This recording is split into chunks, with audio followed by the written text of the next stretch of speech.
சரிங்க. எவ்வளோ சம்பாதிச்சாலும் இந்த இன்னைக்கு கூட ஒரு செலவு.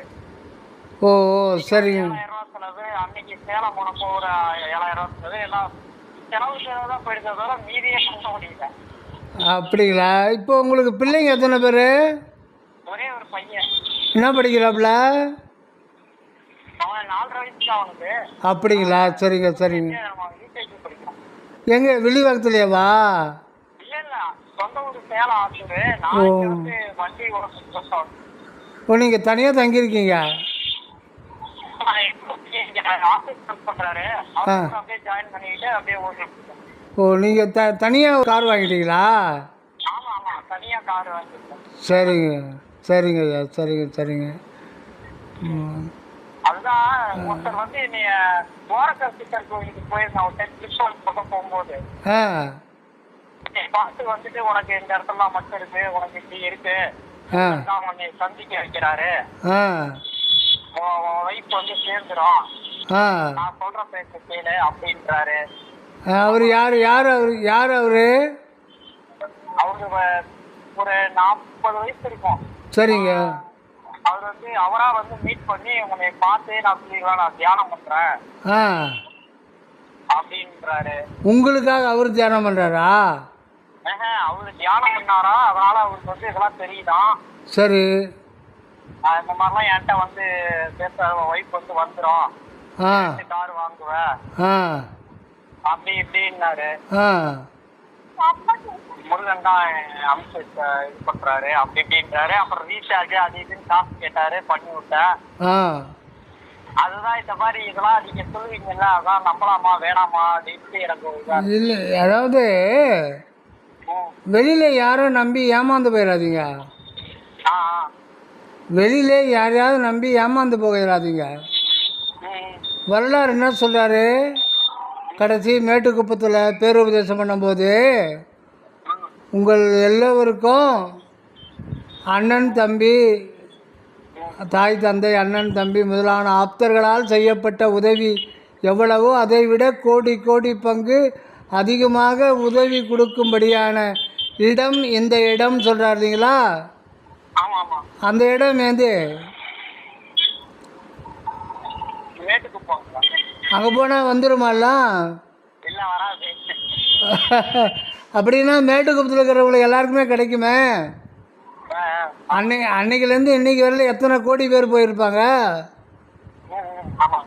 அவர் சொல்கிற இடம் எந்த இடம்?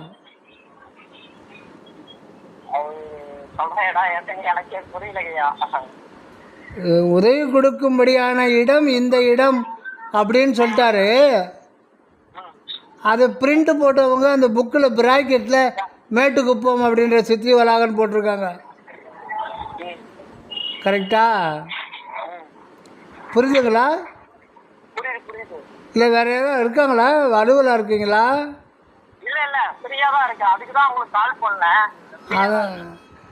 அது அது தப்பது. மேட்டுக்குப்பத்தை இப்போ அந்த இடம் வந்து வள்ளலார் எவ்வளோ நாள் இருந்தார்?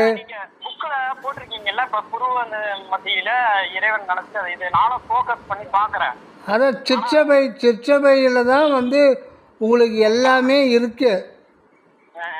சிற்றபையை நீங்கள் நாட விதியினுடைய கடுமையான ஒரு நிலையெல்லாம் விலகிடும். நீங்கள் வந்து பேரமைதி அங்கே பார்க்கலாம். சூழ்நிலையில் மாறுபாடான சூழ்நிலையெல்லாம் சிறிது சிறிதாக விலகிடும். உங்களுக்கு உதவி செய்கிறதுக்கு உள்ள ஒருத்தர் வந்து அனாதி காலமாக இருக்கும்போது வெளியில் எப்படி நான் வந்து உங்களுக்கு இது பண்ணுறேன்னு சொல்ல முடியும்? அது எப்படி அவரை குருவாக ஏற்றுக்க முடியும்? இவர் இல்லை, நீங்கள் யாரும் வெளியில் நீங்கள் கண்ணால் முன்னாடி பார்க்குற யாரும் உதவி செய்ய முடியாது. ஐயா இன்னொரு விஷயம், இப்ப சமாதி பழக்கம் அல்ல, சகஜ பழக்கமே பழக்கம் ஐயா சொல்லியிருக்காரு இல்லைங்களா? ஆமா. ஆனா வந்து இப்ப எல்லாரும் இப்ப ஐயாவே வந்து அவர் வந்து ஃபர்ஸ்ட்ல இருந்து எல்லாமே இறைவனை வணங்கி அப்படித்தானே வந்தாரு.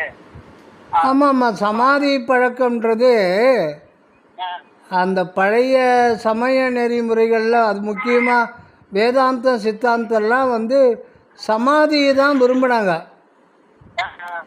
இப்போ தாய்மானவர்லாம் அப்படியே சமாதி ஆயிட்டாரு.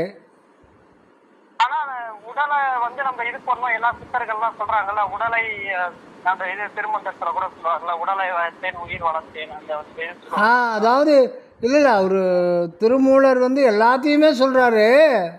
ஆ, அது பொதுவாக வந்து வள்ளல் பெருமானுடைய சுத்த சன்மார்க்கத்தை ஏன் ஏற்படுத்தினா இதுதான் வித்தியாசம், முக்கியமான வித்தியாசம். இன்னொரு கருத்து என்ன ஐயா, இப்ப நான் சொன்ன திருச்சியில அரமிகு அடிகளார்னு ஒருத்தர், இப்ப அவர் வந்து இப்ப மக்களுக்கு எல்லாம் உதவி பண்றாருன்னு சொல்லலாம். அவர் இந்த நிலைக்கு நிர்விகல்ப சமாதி நிலைக்கு போயிட்டு இருக்காரு. அவர் பேரு அரமிகு அடிகளார்னு சொல்லுவாங்க. சரி, நீங்கள் வந்து வள்ளலார் மட்டும் நம்புங்க, ஆ, வள்ளலாரை மட்டும் நம்புங்க. அந்த வள்ளலார் கூட நீங்கள் நினைக்கிற மாதிரி ஒரு வள்ளலார்ன்ற நம்ம ஒரு முக்காடு போட்ட உருவத்தை நினைக்கிறோம் இல்லையா, ஆமா. அப்படி அது கிடையாது வள்ளலார். ஆனா அவரு வந்து என்ன சொல்றாருன்னா, நம்ம இந்த முறைப்படி அவர் பிராணாயாமம் இதெல்லாம் வந்து ஸ்டார்டிங் ஸ்டேஜ் தான் சொல்றாரு. அது வந்து தற்காலிகம் கிடையாது. நீங்க வந்து புருவ மத்தியை நோக்கி இது பண்ணுங்க. எனக்கு வந்து அனாதை சித்தர் வந்து, அதாவது திருவண்ணாமலைக்கு பின்னாடி அந்த இருக்காரு இல்லைங்களா, ஆமா, என்னுடைய குருன்றத வந்து இப்ப வெளிப்படையா சொல்லியிருக்காருங்க ஐயா. சரிங்க. அவரு தான் வந்து எங்களை இது பண்ணாரு, அவரு தான் எனக்கு வந்து இந்த பயிற்சி இந்த இதெல்லாம் கொடுத்தாரு, எல்லாராலையும் இந்த பயிற்சியை செய்ய முடியும் அப்படிங்கிறாரு. நானும் அந்த கிளாஸ்ல அட்டன் பண்ணி போன ஒரு நல்லாதான் இருந்துச்சு ஓரளவுக்கு. சரி. இருந்தா ஆனா நீங்க என்ன சொன்னீங்க, தீட்சை வாங்க கூடாது அப்படின்ற மாதிரி சொன்னீங்கல்ல. சரி, நான் தீட்சை கொடுக்குறாரா? ஆமா, அவர் வந்து அந்த சித்தர்கள் முறைப்படி அதை முறையா கத்துக்கிட்டா 12 வருஷம் ஆகுங்களா அந்த சக்கரத்தெல்லாம் ஆக்டிவேட் பண்றதுக்கு. 3 வருஷத்துக்கு ஒரு தடவை சக்கரமா சக்கரமா சக்கரமா சக்கரைனா நம்ம உடம்புல 7 சக்கர ஆதாரங்கள் இருக்கு இல்லைங்களா. சரி, சக்கரம்னா என்ன? அது சக்கராஸ் சொல்றாங்க, அது என்னன்னு தெரியல. தெரியாம சக்கரைன்றது தெரியாம அங்க போய் என்ன பண்ண போறீங்க? அவங்க சக்கரைன்னா ஆமா சக்கரைன்னு சொல்ல போறீங்களா நீங்க? நம்ம உடம்புல 7 சக்கரங்கள் இருக்கு அப்படின்னு சொல்றாங்களா. யார் சொல்றது? கேள்விப்படுறதெல்லாம் நீங்க அப்படியே எது உள்ள வாங்கிப்பீங்களா? உள்ள வாங்கலையா, அது சொல்றாரு இந்த மாதிரி. அது சக்கரம், அது அந்த சக்கரம் நீங்க வந்து அந்த அவரு வந்து அப்படி சொல்ல கிடையாது. 2 வருஷம் முறையா ஒரு இது குரு இது பண்ணாதான் கரெக்டான அந்த ஆன்மீக இதை இது பண்ண முடியும். சரி, வந்து நேரம் இல்ல, வள்ளலார் சொல்ற மாதிரி அதுக்கெல்லாம் வந்து டைம் கிடையாது. சரி, நான் வந்து சுருக்கமா வந்து நான் கத்துக்கிட்ட என் அனுபவத்துல நான் எப்படி பயிற்சி பண்ணி தியானத்தை முழுமையா இது பண்ணணும், அதை அப்படியே உங்களுக்கு வந்து நான் சொல்லி தரேன். அதான் சாமி இப்போ இந்த உலகத்தில் 800 கோடி மக்கள் இருக்காங்க இல்லையா? ஆமா, 800 கோடி மக்களுக்கு முகம் வெவ்வேறு முகம் தானே, வெவ்வேறு மனோ சிந்தனை வெவ்வேறு தானே இருக்கு, அவங்களுடைய வாழ்க்கை அனுபவம் வெவ்வேறு தானே இருக்கு. அந்த மாதிரி ஆன்மீக பரிணாமத்தை வெவ்வேறு தான் வரும், அவங்களுடைய ஆன்ம பக்கத்துக்கு ஏற்ற மாதிரி. இதுலதாங்க எனக்கு ஒரு இது தோணுது. இப்ப வள்ளலார் வந்து ஒரு ஹை இதுல இருக்காரு, அவரோட இதே வேற சுத்த தேகமாயி பெரிய இதுல இருக்காரு, அடைஞ்ச ஒரு இதுல இருக்காரு. நம்ம சாதாரண ஒரு மனுஷனா இருக்கும் போது அவர் எப்படி நம்மளுக்கு இது பண்ணுவாரு அப்படின்ற ஒரு எண்ணம் வருது இல்லைங்க. வள்ளலாறு வந்து உபதேச பகுதியில சில இடங்கள்ல வந்து ஒரு உண்மையை சொல்லிட்டு இதை வந்து தர்க்கம் செய்யப்படாது, உண்மை குருமுகத்தில் அறிகன்னு சொல்லுவார். கேள்விப்பட்டிருக்கீங்களா? குருமுகத்தில் அறிகன்னா குருன்னா என்ன? தமிழில் இருக்கிற ஒரு பெருமையே என்னன்னா, அந்த ஒவ்வொரு எழுத்தும் ஒரு உண்மையை காட்டும். கூன்னா இருள், ரூன்னா ஒளி, இருளை நீக்குகின்ற ஒளி. கூன்னா இருள், ரூன்னா ஒளி. அந்த இருளும் ஒளியும் வெளியில் இருக்கிறது இல்லை. இப்போ இருட்டி போச்சுங்களா, இதுக்கு பூத இருள்னு பேர். காலையில் இருள் போயிடுதா, சூரியன் வருது, இது ரெண்டுமே புற இருள் புற ஒளி. இங்கே வந்து குருன்றது தமிழில் சொல்கிறது அக இருள், அது அறியாமை. அந்த அறியாமை போக்குகின்ற ஒளி வந்து உள்ளுக்குள்ளே தான் இருக்குது, ஒவ்வொருத்தருக்குள்ளும் இருக்குது, பூரணமாக இருக்குது.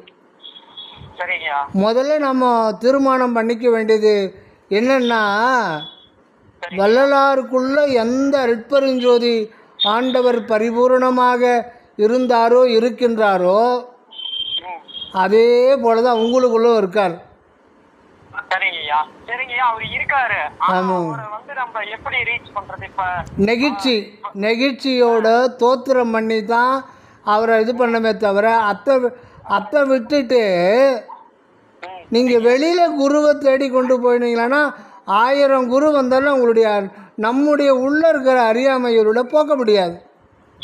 ஆமாங்க ஐயா, நானும் நிறைய பேர்த்த சந்திச்சிருக்கேன். எனக்கு 2-3 பேர் தீட்சை கொடுத்தாங்க. என்னென்ன 12 ஃபாலோ பண்ணவும் முடியல. எனக்கு அது விருப்பமும் இல்லை. அதான் ஐயா, எனக்கு அவங்க வந்து புறத்தில் இருக்கிற மனிதர்கள், மனித தேகம் தாங்கி வந்தவங்க உங்களுடைய அகையிருளை நீக்க முடியாது. வள்ளலார் கூட அவரை சுற்றி எத்தனை பேர் இருந்தாங்க? அவரை சுற்றி 200-300 பேர் சுற்றிட்டு தான் இருப்பாங்க. ஆனால் எதுக்காக சுற்றுறாங்கன்னா அவர் செஞ்ச அற்புதங்கள் அதை பார்க்க தானே வந்தாங்களே தவிர சாமி எனக்கு ஞானத்தை கொடுன்னு சொல்லிட்டு உள்ளன்போட யாரும் வந்து கேட்கல. அவங்க கூட இருந்தவங்க கூட சுத்த சன்மார்க்கம்னா என்ன அப்படின்னு சொல்லிட்டு கேட்கல அவங்க. ஐயா ஒரு நிமிஷம், நான் வந்து சின்ன வயசுல இருந்தே நான் வந்து நீங்க வந்து குலதெய்வம் வந்து பெரிய ஐன்னு சொல்லுவாங்க, அந்த படுத்த வாக்குல இருப்பாங்கல்ல அந்தம்மன்னு. நான் வந்து சின்ன வயசுல இருந்தே அவங்ககிட்ட வேண்டிக்கிட்டது எனக்கு நல்ல அறிவை கொடுங்க, எனக்கு நல்ல புத்தியை கொடுங்க அப்படின்னு தான் நான் வேண்டிக்கிறேன். அதே மாதிரி சிவனை கும்பிடும் போதும் சரி, அது கும்பிட போகும்போது எனக்கு இருக்க தீயதெல்லாம் விளக்குங்கன்னு தான் நான் இதெல்லாம் வேண்டிக்கிறேன். ஆனா வந்து அது எதுவுமே நடக்கல இன்ன வரைக்கும். அது தப்பான வழியில போய் அதே பழகிருக்கு. இல்லை நீங்கள் வந்து அதாவது இருக்கும் இடத்தை விட்டு இல்லாத இடம் தேடி எங்கெங்கோ அலைகின்றார் ஞான தங்கமே அவர் உண்மை அறியாரடின்னு ஒரு சினிமா பாட்டு வருது இல்லைங்களா? அது சித்தர் புக்கிலிருந்து எடுத்து கொஞ்சம் எளிமையாக்கி கொடுத்துருக்காங்க. இருக்கும் இடம்ன்றது என்ன? இருக்கும் இடம்ன்றது என்ன? எது சொல்லுங்க. வள்ளலாறு எவ்வளோ பாட்டு எழுதினாரு?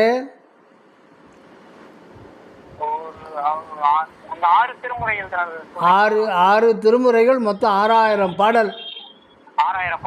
அதில் கடைசி பாடல் ஒரு பாடல், அதில் எல்லாமே அடங்கிடுது. அந்த வரி மட்டும் சொல்கிறேன், நல்லா ஞாபகம் வச்சுங்க.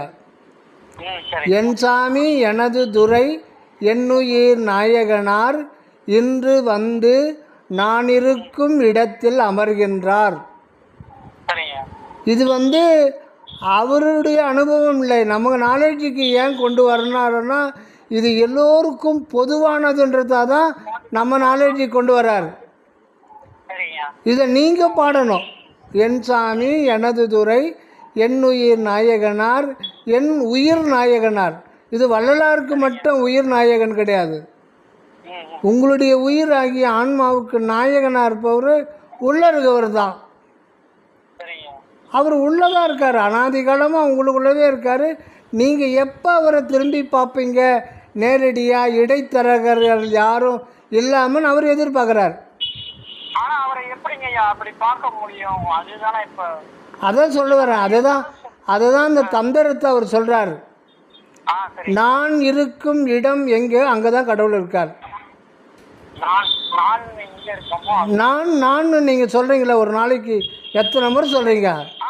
ஐயா இப்ப அந்த நாளை எப்படிங்க ஐயா கண்டுபிடிக்கிறது? அது நீங்க ஒரு டைம் சொன்னீங்க, அது இதுன்னு விசாரணை பண்ணமா சொன்னீங்க.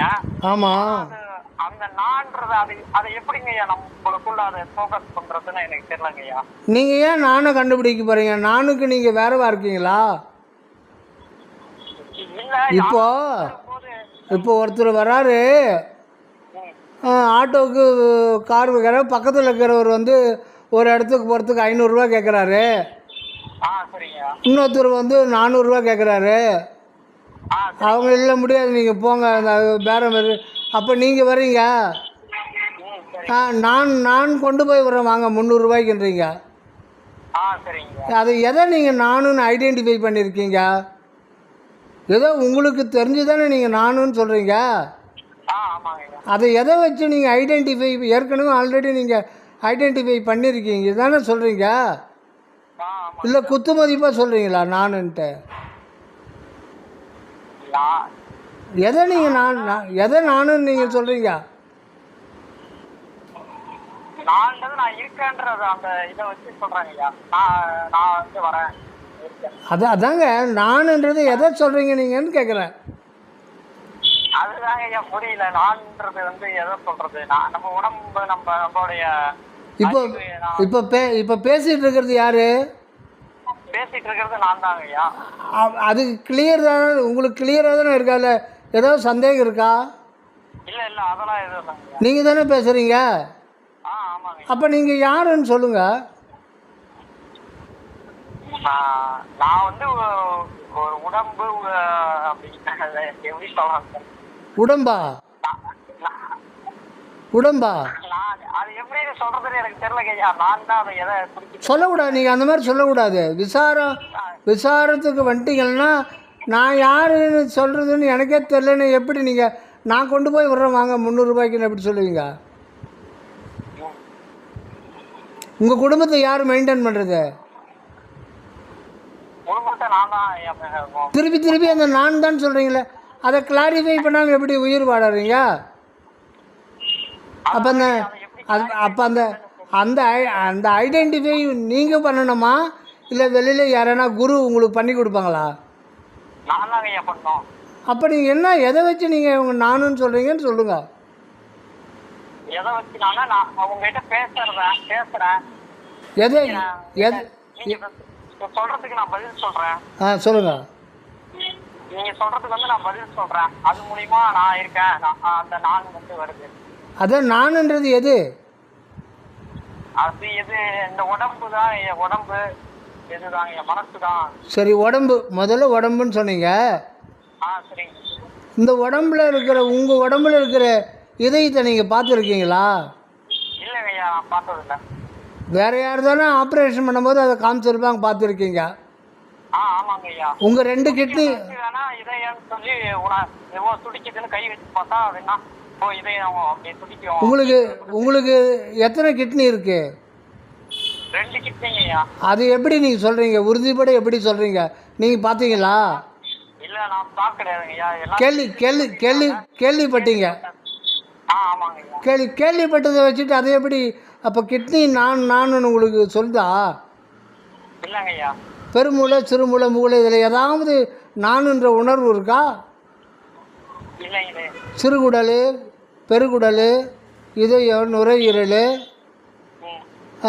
சிறுநீர் பை, மலைப்பை இதில் எதாவது தெரியலங்க ஐயா. இதுமே நம்ம மேல இருக்க உடம்பு, கை கால் இதுதான் தெரியுது.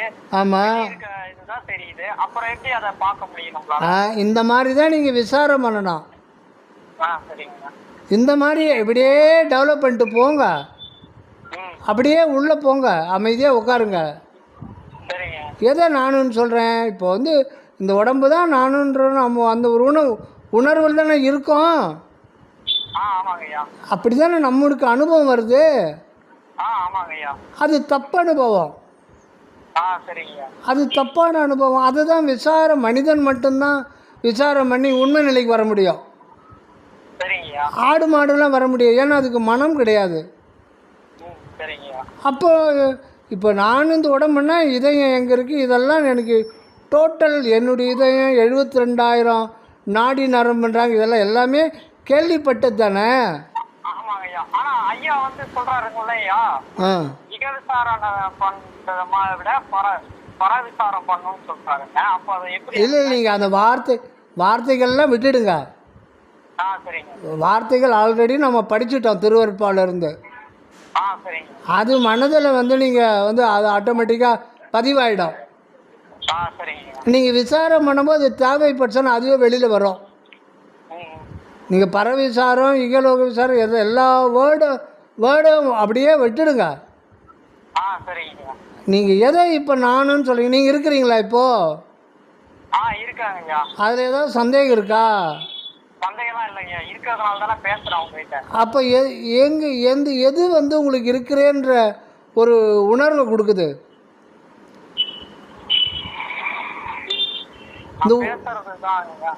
பேசுறது வார்த்தை, அது காத்தோடு கலந்து போயிடும். அதுக்கு அதீதமாக இருக்கிறது மனம். மனம் வந்து இன்னொன்று நினைக்கும், வேறு ஒன்று பேச்சும். அதெல்லாம் வந்து நம்ம சபை கொண்டு வரக்கூடாது. சரிங்க. நீங்கள் எதை இருக்கிறேன்னு சொல்கிறீங்க, நீங்கள் இருக்கிறேன்னு சொல்கிறதும் ஒன்று தான், இல்லை நானுன்னு சொல்கிறதும் ஒன்று தான். அப்போ இந்த இருத்தல் இருக்கிறேன்ற ஒரு ஒரு ஒரு ஒரு இது இருக்கு இல்லையா, பேஸ்மெண்ட்டு, ஆமாங்க ஐயா. அது என்னது அது? அதை பார்க்க முடியுமா? அதை பார்க்க முடியாதுங்களே. ஏன் பார்க்க முடியாது? பார்க்க முடியாதுன்னா உங்களை நீங்களே எப்படி பார்ப்பீங்க? அதுதான் என்னால என்னை பார்க்க முடியாதுங்க ஐயா. You are the invisible man. சரிங்க ஐயா. Because you are the space of consciousness. சரிங்க. நீங்கள் உணர்வுமயமான ஒரு வெளி அணுத்துவமான குண்டூசி நுனி இருக்கு இல்லையா, ஆமாங்க ஐயா. குண்டூசி நுனியில் 1,00,000ல் 1 பாகம் கூட ஒரு உதாரணம் சொல்லலாம். அந்தளவு ஒரு அணுத்துவமான ஒரு நிலை தான் உங்களுடைய உண்மையான நிலை. அது வந்து இயற்கையாக உள்ளது, அதை ஆக்கவோ அழிக்கவோ படாது. அதுக்கு பேர் தான் அணு வடிவம் அப்படின்றது. அது ஒரு அறிவு. சில பேர் இப்ப எல்லாத்துக்குமே வந்து அறிவுன்றது வந்து ரொம்ப இப்ப ஒவ்வொருத்தருக்கு அந்த மாதிரி ஒரு அறிவு இருக்குங்கய்யா. இல்லை, அது மன அறிவு. அறிவுன்றது ஒன்று தான். ஐயா வந்து ஒரு பாடல் சொல்றாருன்னா அதுக்கு விளக்கம் நமக்கு தெரிகிற அளவுக்கு அறிவு இல்லைங்கய்யா. அப்ப வந்து நம்ம அதை எப்படி அதை நம்ம இது பண்றது அப்படின்னு கேட்குறேன். அதுதான் வந்து அந்த அறிவு தான் நமக்கு கடவுளாக இருக்கு. அந்த அறிவுக்குள்ள ஒரு அறிவு இருக்கு. அதுதான் கடவுளுடைய அறிவு, அதுதான் கடவுளாக இருக்கு. ஆனால் அது அவ்வளோ ஈஸியாக நமக்குள்ள நாம தான் இருக்கு. ஆனால் அது ஈஸியாக அது வெளிப்படாது. எந்த குருவும் அதை வந்து ஓப்பன் பண்ணி காமிக்க முடியாது. அவராக தான் உங்களுக்கு உட்பரிசம் பண்ணணும், அவர் தான் இது பண்ணணும். அதனால் அப்படி இருந்தால் வரலாறு எல்லாருக்குமே கொடுத்துருப்பாரு அந்த காலத்திலேயே. நீங்கள் உங்களுடைய சுய அனுபவத்தில் தான் அதை இறைவனை உணரும்படி ஒரு இயற்கை நீதின்னு ஒன்று இருக்குது. நீங்கள் ஒருத்தங்கிட்ட நீங்கள் என்ன தான் டே அந்த வழியில் போகாதரா அப்படின்னு சொன்னால் கூட அவன் கேட்க மாட்டான். எனக்கு எனக்கு உனக்கு தப்பாக தெரியுது, எனக்கு அதுதான் நல்லா இருக்குன்னு சொல்லிட்டு அது போவான். அவன் சொல்லுவான், நீ போடா போ, நீ பட்டால் தான் தெரியும் அப்படின்னு தெரியும். அப்போது முதல்ல அது சுகமாக இருக்கிற ஒன்று கடைசியில் துன்பமாக முடியுது நீங்கள் சொன்னால் கூட அவன் கேட்க மாட்டான். அவனுடைய சுய அனுபவத்தில் தான் அதுதான் இயற்கை. நீங்கள் உங்களுடைய சுய அனுபவத்தில் தான் இறைவனை உணர முடியுமே தவிர மற்றவர்கள் அப்படியே கொடுக்க முடியாது. இப்போ நீங்கள் லட்டு சாப்பிட்றீங்க, எதிரில் நான் இருக்கேன், சாப்பிட்டா ஆஹா அருமையாக இருக்குப்பா, அருமையாக இருக்குன்னு சொல்கிறீங்க, எனக்கு அது அனுபவம் ஆகுமா? அதே மாதிரி தான் இறைவனும். இன்னொருத்தர் நீங்கள் கொடுக்குற திருவருட்பா ஒன்றே போதும். அது ஒவ்வொருத்தரும் ஒவ்வொரு பத்தில் எனக்கு ஒவ்வொருத்தருக்கும் சக்கரைன்னுவாங்க, அப்புறம் வந்து அதில் சக்கரத்தில் வந்து இது நிரப்புறதுன்னுவாங்க, அமைதின்னுவாங்க. எல்லாம் குருடும் குருட்டாட்டம் ஆடி குருடும் குழி விழுந்தவாறேன்னு ஆகி போயிடும். அப்புறம் வாழ்க்கையை அப்படியே போய்டும். கடைசியில் ஃபீல் பண்ணி ஐயோ நான் வாழ்க்கையெல்லாம் வீணாக்கிக்கிட்டேன், ஒரு அனுபவமே இல்லையான்ட்டு. அதுதாங்க எனக்கு ஒரு பெரிய வருத்தமே. என்னன்னா எதுக்கு நம்ம இதெல்லாம் வந்து எதுக்கு இது பண்றோம், ஏன் நம்மளால வந்து நல்ல இதா இருக்க முடியல அப்படின்ற ஒரு ஃபீலிங் அதிகமாயிட்டே வருது. இப்போது உங்களுக்கு எந்த செலவாகுது, சரியா வருமானம் இல்லை, பண கஷ்டம்லாம் சொல்கிறீங்க இல்லைங்களா, இது தானாக வருதா இறைவன் கொடுக்குறாரா அந்த சூழ்நிலை உங்களுக்கு? இதுதான் முக்கியமானது. கிடையாது. அதாவது உங்களுடைய மனம் இப்படிலாம் நினைக்கணும்னு அது ஒரு ஆல்ரெடி ஃபிக்ஸ் பண்ணியிருக்கு. அந்த மாதிரி நினச்சி நீங்கள் ஏதோ ஒரு மார்க்கம் போகிறீங்கன்னா அதுக்கு கூட இறைவன் ஒரு மூக்கணாங்கயிறு தான் வச்சுன்னு இருப்பார். எல்லாத்தையும் நீங்கள் நடக்கிறது எல்லாமே நடந்துடாது. இந்தந்த வழியில் போய் இந்தந்த கஷ்ட நஷ்டத்தை அனுபவிக்கணும் அப்படின்றது இயற்கை நியதி.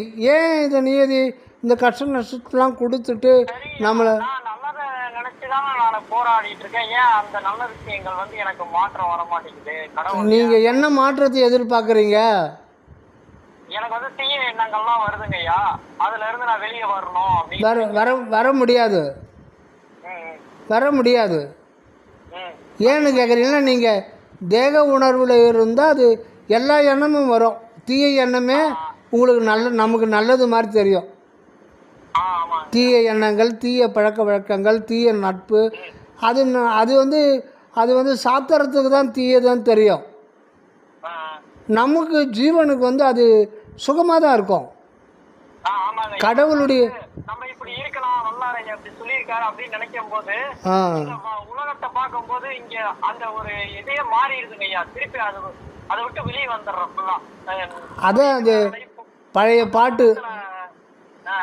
பாட்டு ஒன்று இருக்கும். நான் ஒரு 40 வருஷத்துக்கு முன்னாடி, ராத்திரிகள் வந்து விட்டால் சாத்திரங்கள் ஓடிவிடும்ட்டு கேள்விப்பட்டிருக்கீங்களா? பாட்டு கேள்விப்பட்டிருக்கீங்களா? அது பழைய பாட்டு. அது அந்த ராத்திரிகள்ன்றது மாலிரவு விடிந்ததுன்னு சொல்கிறார் இல்லைங்களா? மாலிரவு புலர்ந்தது. அதாவது மால்னா மயக்கம், மயக்கம் என்கின்ற இரவுன்றது அஞ்ஞானம். அஞ்ஞானம் என்கின்ற இருள் உள்ளே இருந்தால் தப்புலாம் நல்லது மாதிரி தான் தோறும். தீய எண்ணங்கள்லாம் அது பேப்பருக்கு தான் தீய எண்ணங்கள். நமக்கு அது சகாயம் பண்ணுற மாதிரி இருந்து கடைசியில் கவுத்து விட்டுரும். அதுவும் ஒரு அனுபவம் தான்.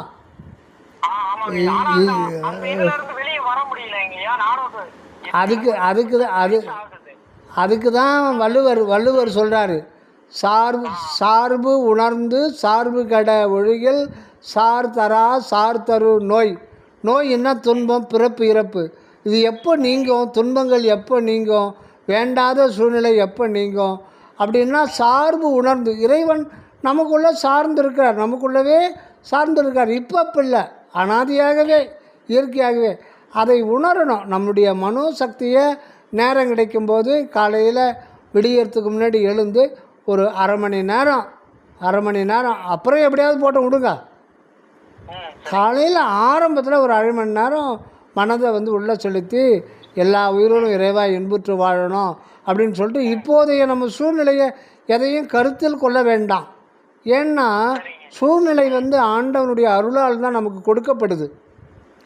எதுக்குன்னா கடவுளுக்கு வந்து நாம் அகம் திரும்பணுன்றது தான் கடவுளுடைய எண்ணம். அவருடைய திருவுள்ளம் வந்து பல கோடி பிறவிகளில் இந்த குழந்தை துன்பப்படுதே, இதுலேருந்து இதுக்கு விடுதலை அளிக்கணும், அது சிற்றபைக்கு வரணும், உண்மையை அறிஞ்சு இயற்கை இன்பத்தை கொடுக்கணுன்றது ஆண்டவர் வெயிட் பண்ணிகிட்டு இருக்கார். ஆக இந்த உலக சூழ்நிலை, உலக வாழ்க்கைன்றது இதெல்லாம் ஒரு டெம்பரவரி. இந்த டெம்பரவரியை வச்சுக்கிட்டு நம்ம பர்மனண்ட்டான ஒரு சுகானுபவத்தை, ஆன்மானுபவத்தை நம்ம அனுபவிக்கணும். அதுக்கு வந்து ஐயா வந்து எல்லா உயிரையும் வந்து இது பண்றாரு, ஒழுக்கமா வாழணும், இந்த மாதிரி விஷயங்கள்லாம் சொல்றாரு இல்லைங்களா ஐயா? ஆமா, ஃபாலோ பண்ணும்போது அது வந்து ஃபாலோ பண்ண முடியலங்க ஐயா. அது இப்ப வந்து எனக்கு இப்ப மத்த உயிரை பார்த்தா அந்த ஒரு நம்மளுக்கு அந்த இது நமக்கு இதாகணும் அப்படின்னு சொல்றாரு ஐயா. ஆமா, அதனுடைய துடிப்பு நமக்கு வரணும். அதுக்கு முதல்ல வராது. காரணம் உங்க உயிர்ன்றது என்னன்னு சொல்லிட்டு தெளிவு ஏற்படாம அந்த உங்களுடைய உயிர் எப்படி விளங்குது. இந்த உயிர்ன்றது பொதுவாக வந்து ஆன்மாவையும் குறிக்கும், உடல் முழுதும் இருக்கிற ஜீவனையும் குறிக்கும். பொதுவாக வள்ளலார் சொல்கிறது உயிர்னாவே ஆன்மாவை தான் குறிக்கும். ஆன்மான்றது அறிவு. அந்த உயிர், அதுக்கு பேர் தான் நித்திய ஜீவன் பேர். நாம் வந்து தியானம் பண்ணாலும் பண்ணலைனாலும் இல்லை இன்னும் 10 வருஷம் கழித்து ஆன்மாவை கொஞ்சம் ஒரு அணு அளவு அழிய போகிறோன்னாலும் இப்போ நீங்கள் அதுவாக தான் இருக்கீங்க. இப்போ நீங்கள் முழுமையாக அதுவாக தான் இருக்கீங்க. ஆன்மான்றது புதியதாக அந்த அறிவு ஏன் அந்த அறிவு நமக்கு ஏன் வழங்க மாட்டேங்குதுன்னு கேக்குறாங்க. அதுதான் தோத்திரம் பண்ணோம். இறைவனை நினைச்சு தோத்திரம் பண்ணோம். உடம்பு உடம்பு நான் அல்ல நான் அல்லன்னு நீங்கள் அற்பெருஞ்சோதி மந்திரம் கொஞ்ச நேரம் சொல்லிடுங்க. சரிங்கய்யா. அப்புறம் ஏன் இந்த உடம்பு நான் அல்ல, இந்த மனம் நான் அல்லன்னு சொல்லிட்டு ரிப்பீட்டடாக சொல்லுங்க. சரிங்கய்யா. அறிவு டிரைவிங்ல ஃப்ரீயா இருக்கும் போதெல்லாம் மனசுக்குள்ள சொல்லுவாங்கய்யா, அந்த உடம்பு எப்படி நானாகும், இந்த உடம்பு எப்படி நானாகும், அந்த சிந்தனையில் இருங்க. இந்த அதுதான் வள்ளலார் தனு கரணாதிகள் தாம் கடந்து அறியும் ஓர் அனுபவம் ஆகிய அற்பெருஞ்சோதி. அற்பெருஞ்சோதின்றது உங்களுடைய சொந்த அனுபவம் தான். சரிங்கய்யா. அப்படி தான் வருவார் கடவுள். சரிங்கய்யா. முதல்ல திருப்பதி லட்டா வருவார் அனுபவம். அது ஒரு அனுபவம். சரிங்கய்யா. அந்த அனுபவம் கூட கடவுளுடைய ஏகதேச கூறு தான். சரிங்கய்யா. அதாவது ஒரு ஆணும் பெண்ணும் புணர்ந்தால் அதில் வர்ற இன்ப அனுபவம் கூட கடவுளுடைய ஏகதேச ஒரு அனுபவம் தான். இந்த அனுபவங்கள் எதுவுமே நிலைக்காது. சரிங்கய்யா. நீங்கள் விஜய் இது ஒரு படம் பார்க்குறீங்க, 2 மணி நேரம் ரொம்ப நல்லா இருக்குன்றீங்க, ஆமாங்கய்யா, அது கூட ஒரு அனுபவம் தான். இது எல்லாம் புற அனுபவம். மின்னல் போல மின்னி உடனே மறைஞ்சிடும். திருப்பி அது வந்து அதை பயன் கொள்ள முடியாது. திருப்பி அந்த படத்தை பார்த்தா அவ்வளவா நல்லா இருக்காது. நீங்கள் இந்த லட்டு சாப்பிட்றீங்கன்னா இப்போ இந்த செகண்டு தான் அது உங்களுக்கு இன்பத்தை கொடுக்கும். இல்லை இல்லை, பிரச்சனையை விடுங்க. ஒரு 100 கிராம் லட்டு நீங்கள் கையில் வச்சுருக்கீங்க, கொஞ்சம் விட்டு வாயில் போடுறீங்க. அது என்ன எப்படின்னா, மின்சார குண்டு பல்ப் இருக்கு இல்லைங்களா, டங்ஸ்டன் இழை இருக்கு இல்லையா, அது எப்படி வெளிச்சம் தருது சுவிட்சு போட்டால்? மின்னோட்டம், எலக்ட்ரான்ஸ் ஃபுல்லோ ஆகும். அது எவ்வளோ வேகத்தில் தெரியுமா ஓடுதுங்க? அது இப்போ கல்கத்தாவை இங்கேருந்து 1300 கிலோமீட்டர். கல்பாக்கத்துலேருந்து அது லைன் போகுது. கல்பாக்கத்தில் சுவிட்ச் ஆஃப் பண்ணிட்டான். அங்கேருந்து ஃபோன் பண்ணுறாங்க ஒரு மந்திரினா, போச்சு சுவிட்சு போடுங்க அப்படின்ட்டு. சுவிட்சு போட்டால் கொஞ்சம் 1 மணி நேரம் கழித்து அங்கே எரியுமா? அதான் 2200 கிலோமீட்டர் வேகத்தில் அது ஃப்ளோ ஆகுது. உடனே கல்கத்தாவில் அந்த அவங்க வீட்டில் குண்டு பல்பில் அது டங்ஷன் வழியாக போயிடும். நம்ம வீட்லேயும் அப்படி தான் போகுது. அந்த ஃப்ளோ ஆகி போயிட்டுது. அதுக்கப்புறம் அதை யூஸ் பண்ண முடியுமா? நீங்கள் திருப்பி கல்பாக்கத்தை தொடர்ந்து அதை ஃப்ளோ பண்ணிகிட்டே இருந்தால் தான் யூஸ் பண்ண முடியும். டங்ஷன் இணைக்கு இந்த பக்கம் அந்த பக்கம் போன பிறகு நீங்கள் லட்டு எதுக்கு சொல்லனா, நீங்கள் லட்டு பிட்டு வாயில் போடுறீங்கன்னா எங்கே இணைக்குது? நாக்குக்கு இணைக்குதா, உங்களுக்கு இணைக்குதா? பின்ன நாக்கில் இணைக்குதுன்றீங்க. சூப்பர். அது நாக்குன்றது ஒரு மீடியா. அது தொண்டையில் தான் வந்து பூரணமாக அனுபவிக்க முடியும். நாக்கில் வந்து 5% 10% தான். தொண்டை குழியில் தான் நீங்கள் அது பூரணமாக அனுபவிக்க முடியும். அது தொண்டை குழியில் 1 செகண்டு தான் நிற்கும். அது உங்களுக்கு எப்போ இன்பமாக இருக்கும்னா, அது புதுமையாகவே இருக்கும். நீங்கள் வந்து உங்களையே அறியாமல் உங்கள் ஜீவன் வந்து ஒரு அதிசயப்படும். அதிசயப்பட்டால் தான் அந்த இன்பம் வந்து இன்பமாக இருக்கும். அதிசயப்படலைன்னா அங்கே இன்பம் கம்மியாக தான் இருக்கும். அதுக்கு பேர் தான் அதிசய இன்பம். இறைவன்கிட்ட கிடைக்கிறது நிரதிசய இன்பம். அதனால தான் இறைவனுக்கு நிரதிசய ஆனந்தர்னு பேர். அதிசய ஆனந்தன்னு பேர் வைக்கிறாங்களா? நிரதிசய ஆனந்தன் தான் பேர் வைப்பாங்க. இறைவனுக்கு நிரதிசயம்னா அது அதிசயம் கிடையாதாங்க. இயற்கையிலேயே உள்ளுக்குள்ளேருந்து வரும். இது வெளியிலேருந்து உள்ளே போகிறது. இது உள்ளே போனவுடனே அது உள்ளே தக்க வைக்காது, அனுப்பிச்சி விட்ரும் வெளியில். நிற்காது. ம். நீங்கள் அடுத்தது நீங்கள் அது வந்து அந்த க்ஷணத்துக்கு மட்டும்தான் திருப்தி இருக்கும். சரிங்க ஐயா. அதோட அந்த திருப்தி போயிடும். ஆமா ஐயா. மறுபடியும் கொஞ்சம் புட்டு உள்ளே போட்டிங்கன்னா மறுபடியும் அதிசயப்படுவீங்க. ஆமா. ஒவ்வொரு முறையும் ஃப்ரெஷ்ஷாக நீங்கள் அதிசயப்படுவீங்க. ஆமாங்க ஐயா. அப்போ அதிசயப்பட்டால் தான் அது இன்பம் ஏற்படும். நீங்கள் அந்த லட்டு முழுசாக சாப்பிட்ற வரை அலசப்பட்டுக்கிட்டே இருப்பீங்க. ஆமாங்க ஐயா. அப்புறம் கொஞ்சம் வெறுப்பாயிடும். ஆமாங்க ஐயா. கொஞ்சம் கொஞ்சம் பெட்டின் அப்புறம் 2 நாள் கழித்து திருப்பி அதிசயப்படுவீங்க. ஆமாங்க ஐயா. அப்போ வந்து அது புதுசாக தான் இருக்கும். ம். அது ம். புதுசாக தான் இருக்கும். சரிங்க ஐயா. பழசெல்லாம் இருக்காது. ம். நீங்கள் புதுசாக அனுபவிக்கிற மாதிரி தான் இருக்கும். ஆமா. அதுதான் மாயையினுடைய வேலை. சரிங்க ஐயா. ஆனால் இயற்கை இன்பம்ன்றது ம். உள்ளுக்குள்ள வந்து இயற்கையாகவே இருக்கிறது.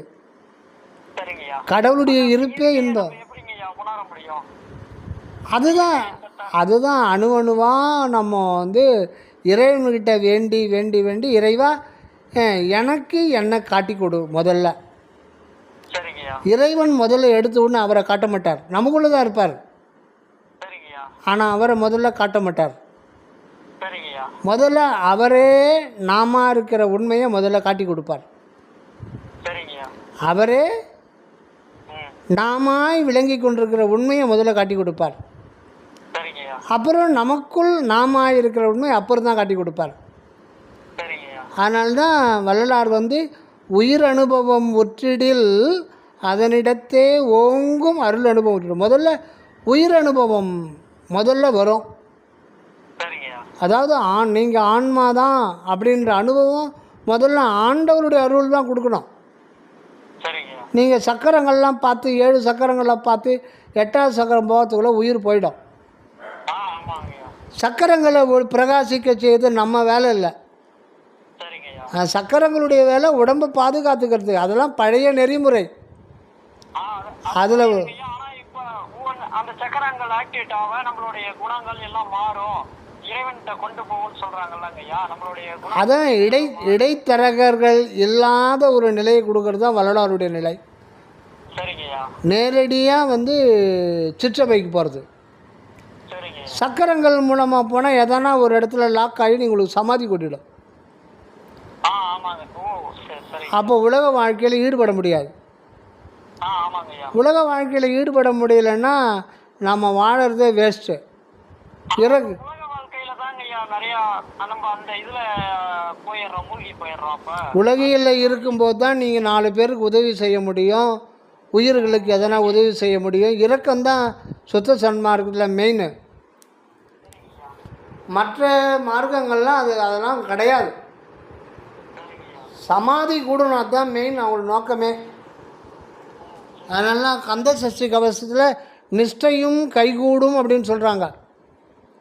நீங்கள் இதை படிச்சுட்டே வந்தீங்களான்னா நிஷ்டை கூட கைகூடிடும் அப்படின்வாங்க.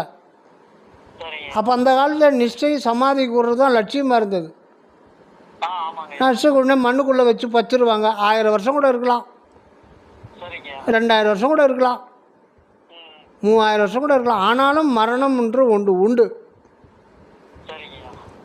ஏன்னா அது மார்க்கம், அது வந்து முறையான ஒரு நெறியான இறைவன் சொன்ன மார்க்கம் கிடையாது. மனிதனுடைய கற்பனையினால் விளைந்த மார்க்கம். அது கீழந்து மேலே போகிற மார்க்கம். சுத்த சன்மார்க்கம் இயல்பாகவே இறைவனிடத்திலிருந்து வருகின்ற மார்க்கம். அதனால் சுத்த சன்மார்க்கத்திலிருந்து குரு வந்து புறத்தில் கிடையாது.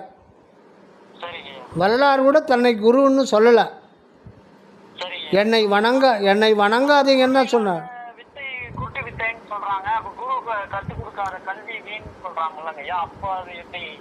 அதான் குருன்ற அதுதான்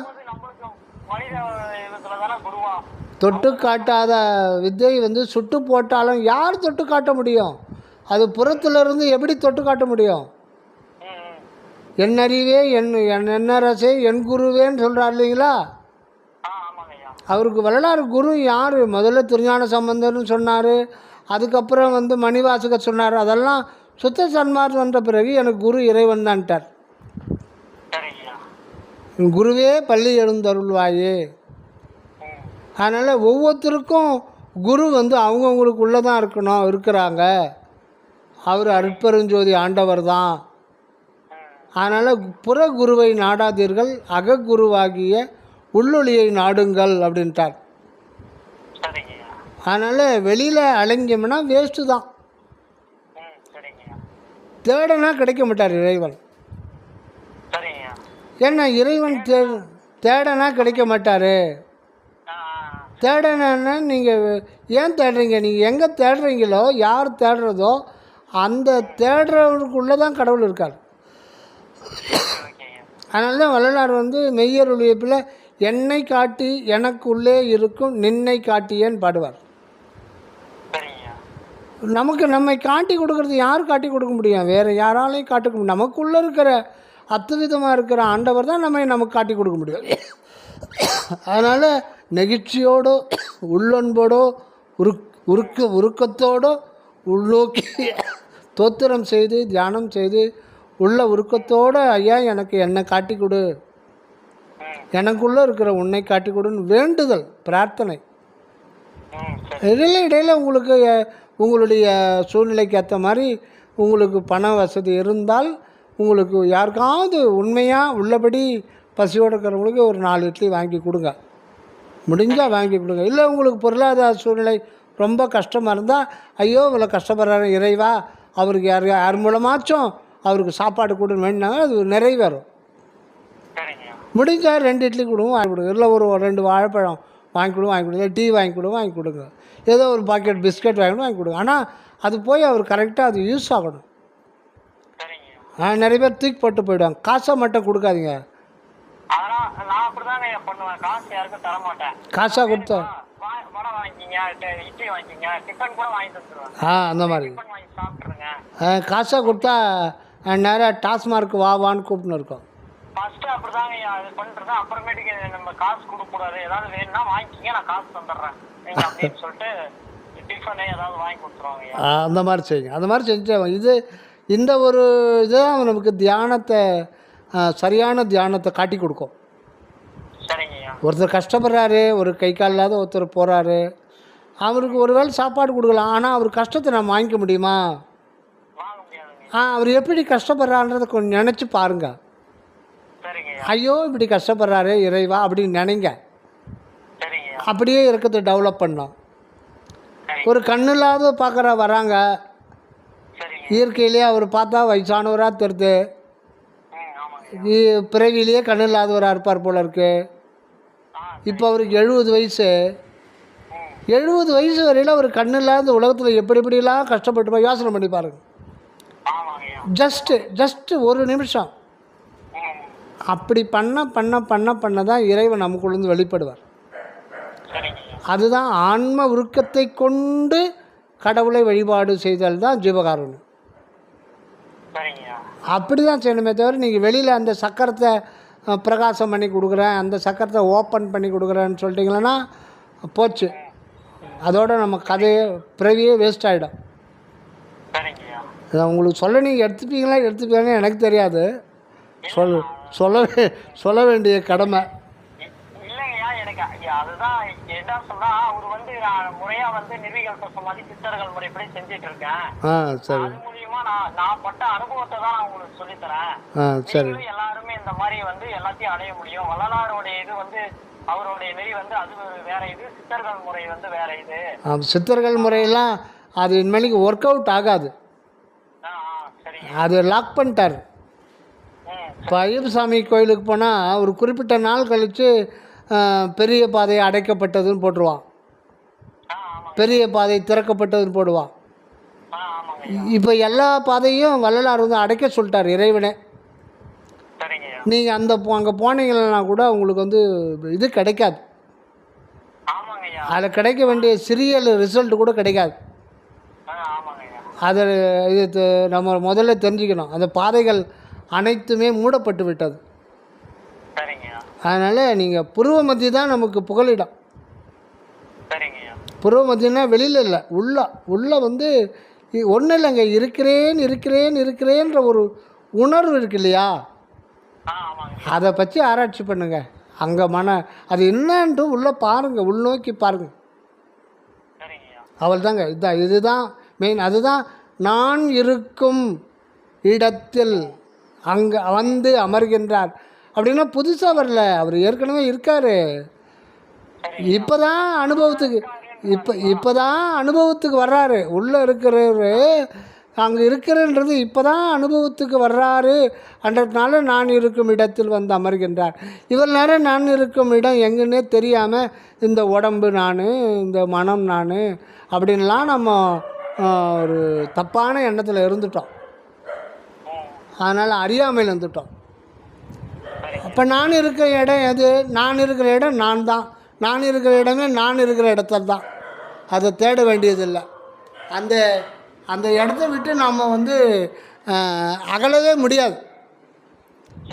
அது அந்த இடம் ஆமாம், எங்கே இருக்கிறோமோ அங்கே தான் நம்ம இருக்க முடியும். அந்த இடத்து தெரிஞ்சிக்க முடியல. அதனால் அந்த உள் அப்படின்ற ஒரு நிலை தான் ரொம்ப ரொம்ப ரொம்ப முக்கியமானது. உள் அப்படின்றது அந்த இது சொல்லுவாங்க. அவை பிராட்டியார் வந்து அவைக்குள்ள உள்நிலைமை பெற்றது உணர்வு.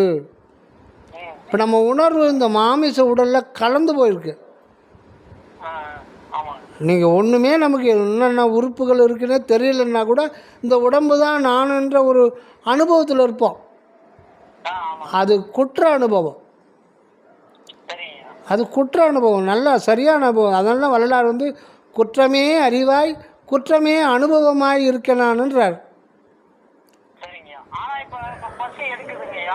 என்னங்கய்யா?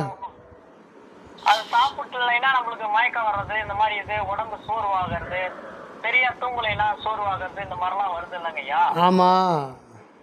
அப்போ அதுக்கு நம்ம அது சாப்பிட்டு தானே ஆகணும் அப்படின்ற மாதிரி ஒரு சூழ்நிலை வந்துடுது இல்லைங்கய்யா? நீங்கள் ஒன்றும் இல்லை, அதாவது உங்களுக்கு ஏதாவது ஒரு உடல் ரீதியான பிரச்சனை இருந்தால் ஒரு டெம்பரவரியாக எதனா ஒரு சிம்பிளாக, ரொம்ப சிம்பிளாக ஒரு நல்ல ஒரு டாக்டரை பார்த்து இது பண்ணிங்க. சித்தாவோ அலோபதியோ, அதுக்கும் ஆண்டவர் டைரக்ட் பண்ணிவிடுவார்.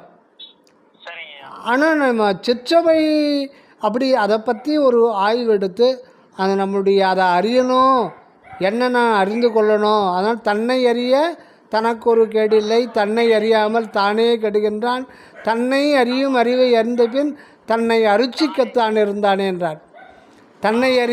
தன்னை அறிந்து இன்பமுற வெண்ணிலாவே ஒரு தந்திரம் நீ சொல்ல வேண்டும் வெண்ணிலாவே சொல்கிறார் இல்லைங்களா?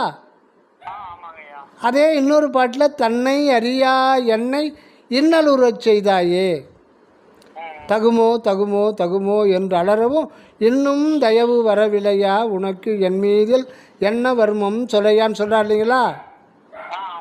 தன்னை அறியா என்னை இன்னலுறச் செய்தாய். யார் வந்து தன்னை அறிய தலைப்படவில்லையோ அவங்களுக்கு கடவுளே துன்பத்தை கொடுத்துருவார். அது அவர் கொடுக்க மாட்டார், பிரபஞ்சம் கொடுத்துரும் சூழ்நிலையில். அதனால் தன்னை அறியறது தான் தலையாய ஒரு கடன். அதுக்காக தான் நமக்கு மனித பிறவி கிடைக்கிறது. தன்னை அறிந்தால் இன்பம் உறலாம், அது கேரண்டி.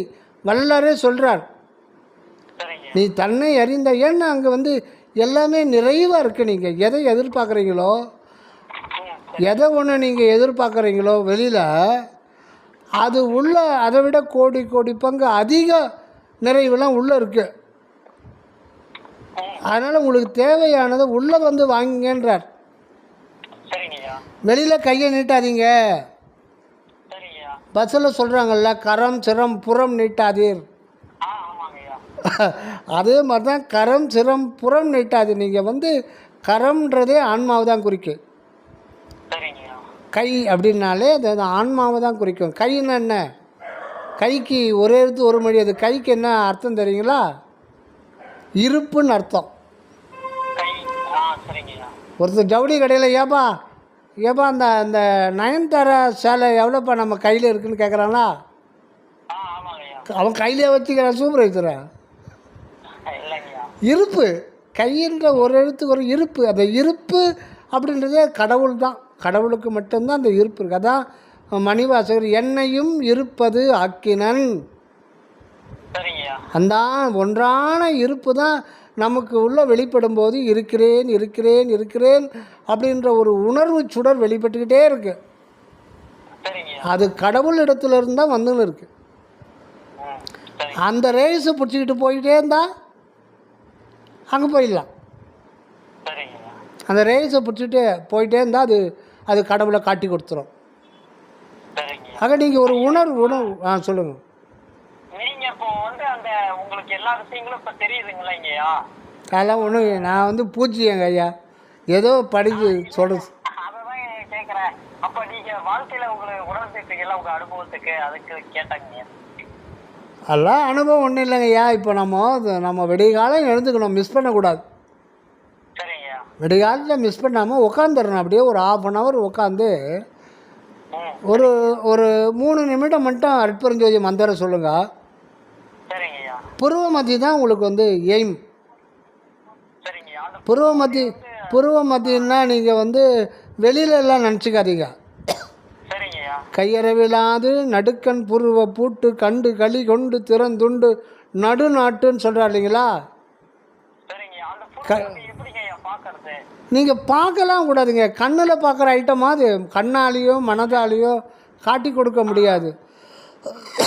அதாவது புருவ நடுன்னு ஒரு இடம் இருக்குது நம்ம தலை மண்டைக்குள்ள. சரிங்கய்யா. 2 புருவம் இருக்குது இல்லைங்களா? ஆமா. அதுக்கு மையம் மூக்கு நுனி தானே. ஆமாங்கய்யா. மூக்கு நுனின்னா கீழே இல்லை, மூக்குனுடைய மேல் பகுதி. மேல சென்டர்ல. அதுக்கு உள்ளீடாக ஒரு 1.5 இன்ச்சு அளவுக்கு இருக்கிற இடத்து பேர் தான் புருவ நடுன்னு பேர்.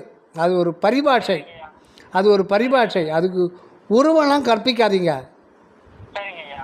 அந்த இடத்துல தான் வந்து இருக்கிறேன்ற ஒரு உணர்வு வந்து சதா நாம் விரும்பினாலும் விரும்பாவிட்டாலும் நம் கட்டுப்பாட்டில் இன்றி அது தானாகவே சதா காலமும் சுடர் விட்டு ஒளி செய்து கொண்டே இருக்கிறது. அது கண்ணில் பார்க்குற சுடர் கிடையாது, அது இன்விசிபிள் சுடர். ஆக்சுவலி நீங்கள் வந்து ஒரு இன்விசிபிள் மேன், அணுத்துவமான. அதை பற்றி நீங்கள் தான் ஆராய்ச்சி பண்ணணும். நீங்கள் முயற்சி பண்ணால் உங்களுடைய முயற்சிக்கு பலன் கொடுக்குறவர் உள்ளவே இருக்கார் இல்லையா? கண்டிப்பாக காட்டி கொடுப்பார். நீங்கள் மனோசக்தியை உள்ள ஃபோக்கஸ் பண்ணுங்கள். நீங்கள் இருக்கிறேன்னு இல்லைங்களா? அந்த தலையிலேருந்து வருதா, அது எங்கேருந்து வருது? அதுதான் தெரியாது. இப்போ உனக்கு இப்போ வந்து ஒருத்தன் வந்து உங்கள்கிட்ட கடன் கேட்குறான். ஆனால் நீங்கள் பைசா வச்சு ஒருத்தங்கிட்ட நீங்கள் போய் கடன் கேட்குறீங்க. ரொம்ப வேண்டிய நண்பன் தான், ரொம்ப ரொம்ப நெருங்கிய நண்பன். ஒரு ஆபத்து கடங்காரி நீ கொடுத்துருவீங்க. ஆனால் வச்சுன்னு இருக்கான். உங்களுக்கு 100 கொடுக்கறதுல 100ல் காலரிக்க பங்கு கூட இல்லை. ஆனால் அவனுக்கு மனசு இல்லை. அப்போ உங்களுக்கு ஒரு வெறுத்து போய் உனக்கு மனசே இல்லைடா அப்படின்னு சொல்கிறீங்க. அதுக்கெல்லாம் மனம் வேணும்டா அப்படின்னு சொல்கிறீங்க. கை எங்கே தொடுவீங்க?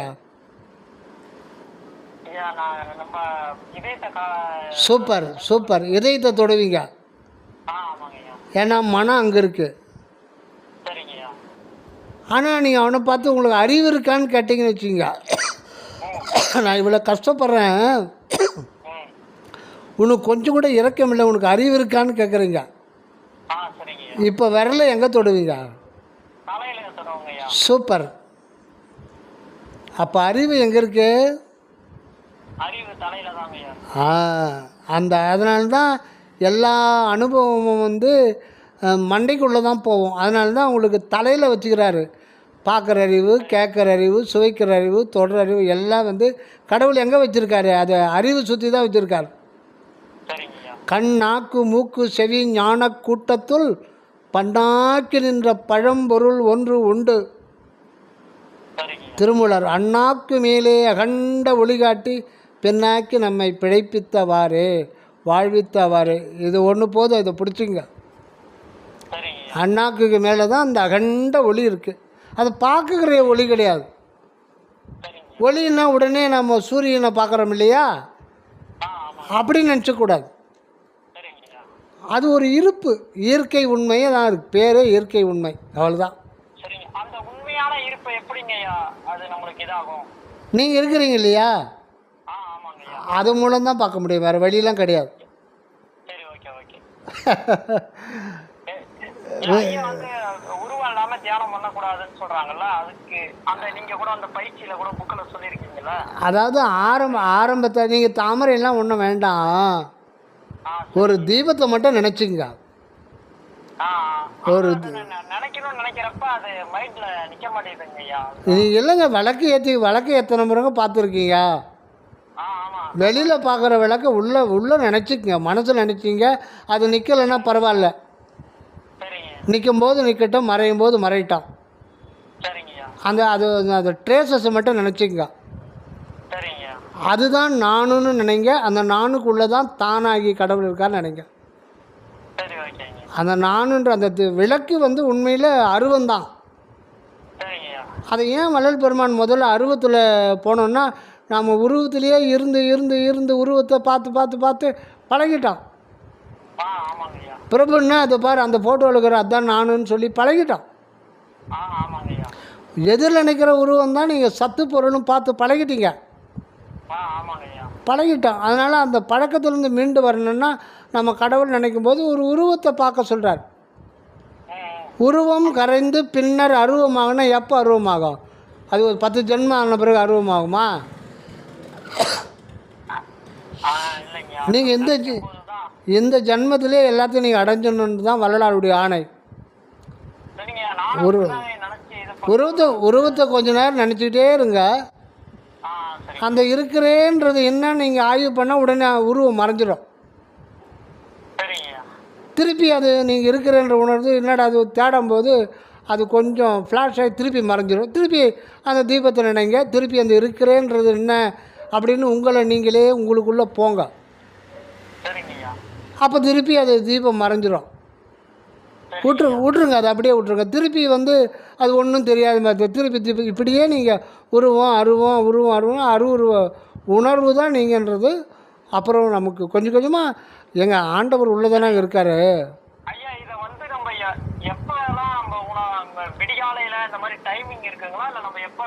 24 மணி நேரம் நினைக்கலாம். நினைக்க முடியுமா? நினச்சிக்கிட்டே நீங்கள் கார் ஓட்டினா எங்கன்னா கொண்டு போய் விட்டுருவீங்க, மோதிரம். அதனால் இது பழக்கத்து மாரிலாம் இது பண்ணணும்.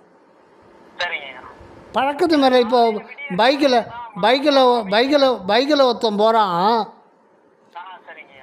ஒரு கையில் நான் ஒருத்தன் பார்த்தேன், ஒரு கையில் செல்ஃபோன் பேசிகிட்டே போகிறான். பஸ்ஸு வருது இது வருது, அவன் ஒன்றும் கேர் பண்ணல, அது பாட்டுக்கு போகிறான். கொஞ்சம் கேப்பு வருதுங்க, தலையை சொரிஞ்சிக்கிறான் இன்னொரு கையை விட்டுட்டு. அது வண்டி போகுது. இப்போ 2 கையை விட்டான். அது பழக்கத்தில் வருதா? இப்போ கற்றுக்கிறவன் அந்த மாதிரி 2 கை விட்டா என்னாகும்?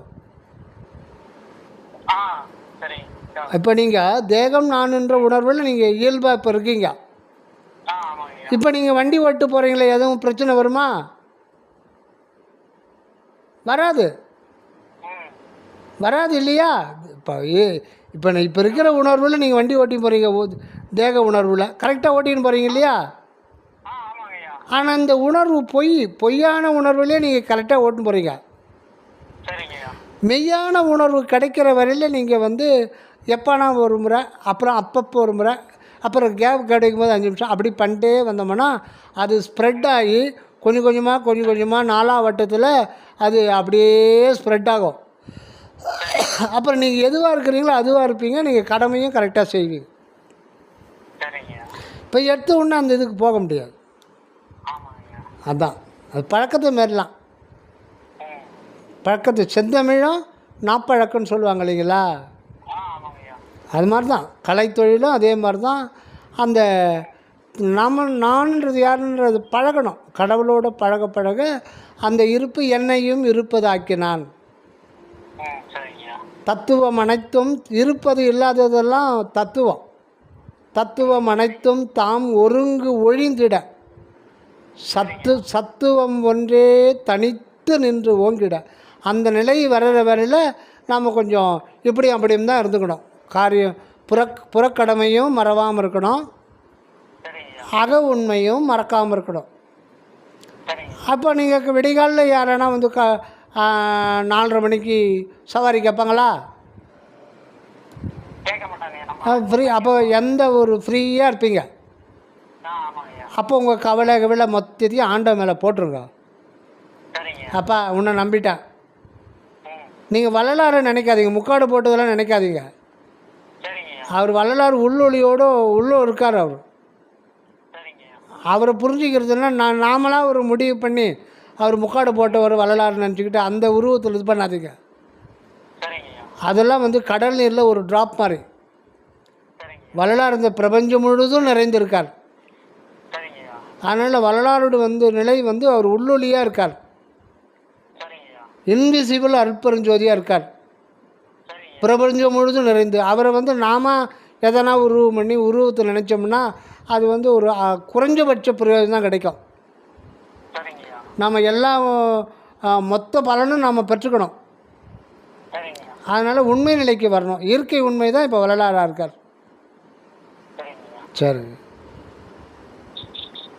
சரிங்க, ரொம்ப சந்தோஷம். சரிங்க, நன்றி நன்றி நன்றி. தயவு தயவு தயவு தயவு தயவு தயவு தயவு.